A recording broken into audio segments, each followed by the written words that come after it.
ont été encouragés ou encore décriés. Mais la question demeure encore, pourquoi parle-t-on ainsi au Québec? Pourquoi l'accent québécois? C'est la colonisation française du territoire qui va déterminer le type de français qui sera parlé dans la vallée du Saint-Laurent à l'époque de la Nouvelle-France.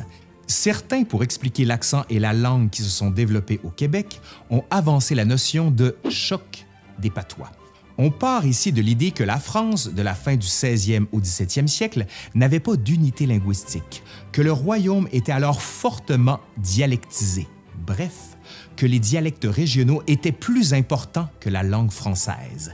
Il faut souligner que les dialectes précèdent historiquement le français et que, dans les faits, le français est au départ un dialecte parmi d'autres qui s'est progressivement imposé au détriment des autres. Pour le dire autrement, une grande partie de la population française ne parlait alors tout simplement pas français, mais plutôt un dialecte plus ou moins éloigné du français.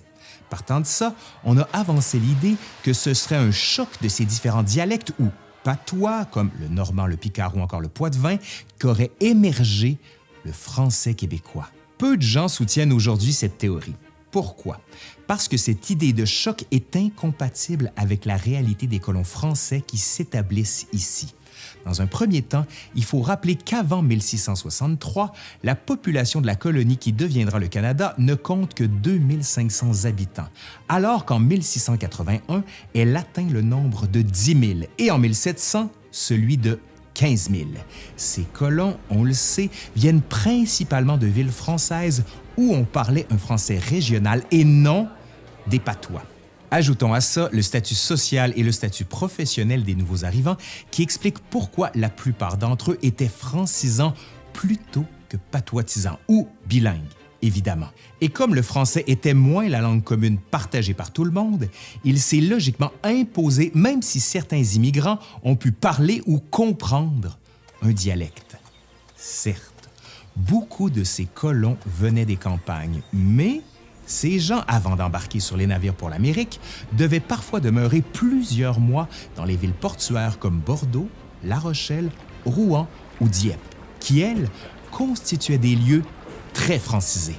Ainsi donc, affirmer que les habitants de la Nouvelle-France à leur arrivée sur le territoire emportaient avec eux leur patois est une erreur dans la mesure où la très grande majorité parlait français ou était en contact soutenu avec des lieux où le français était majoritaire.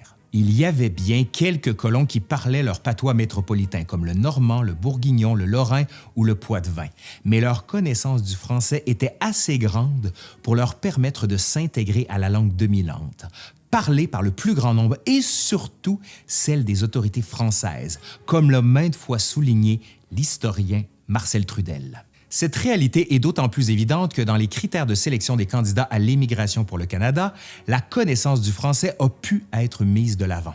La langue qui se développe en Nouvelle-France est alors directement issue de celle qu'on parle dans la métropole, et plus spécifiquement à Paris. Bacqueville de la Poterie, contrôleur général de la Marine au Canada en 1702, ira même jusqu'à écrire, et je cite, « On parle ici parfaitement bien, sans mauvais accent, quoiqu'il y ait un mélange de presque toutes les provinces de France. On ne saurait distinguer le parler d'aucune dans les canadiennes. » Le français parlé en France et celui de la Nouvelle-France avaient bien plus de similitudes que de différences entre la fin du 17e siècle et la première moitié du 18e siècle. Les premiers Canadiens étant des Français, leur langue prolonge l'usage français et il a dû falloir un certain temps avant que les différences apparaissent. Cela dit, en raison de l'origine régionale de bien des colons, certaines pratiques caractéristiques ont pu s'installer très rapidement, surtout sur le plan du lexique. Le linguiste Claude Poirier signale dans les deux cas des prononciations attestées dans les documents du régime français qui ne sont pas étrangères à l'accent québécois d'aujourd'hui, comme le maintien du son lié au T final dans des mots comme bout, fouette, lit, piquette ou encore pote.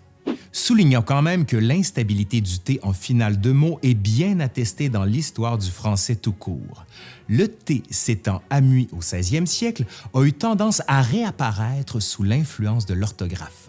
Au final, l'usage qui s'est fixé diffère des deux côtés de l'Atlantique. Bout et lit au Québec, alors que but et out sont plus courants en France qu'ici ou ici. Très tôt, peut-être même dès le début, il y a une forme d'unité linguistique en Nouvelle-France. Dans un premier temps, ce qu'on appelle le français du roi, celui de l'administration, des fonctionnaires et des officiers de l'armée, va s'établir et se maintenir non seulement à Québec, où se trouve le siège administratif, mais aussi dans la vallée du Saint-Laurent. Rappelons quand même que le gouvernement